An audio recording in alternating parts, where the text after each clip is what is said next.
Selamünaleyküm. Güzel otucular. Ne kadar kalacak 16 sentyabr 2025 yıl. Növbətdəki kateolumuz gazlayan adamın kateolog oldu. Bu kateolumuz kasmadan Cəmalat tərəfindən verilən zakaz əsasında taxılıb verildi. Xuda xalasa bu kateolumuzda malzemələrini etib verəmiz.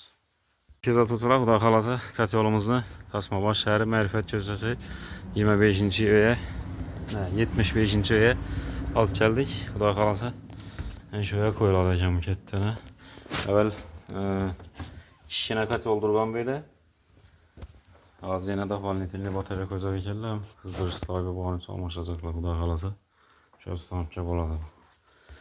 Rakamlarını kaldıralım xuda xalasa. Müraciət etərsə. Kimin şəngli ekonomik kateollar gerekirsə sırayla deyib taxılıb verəmişəm.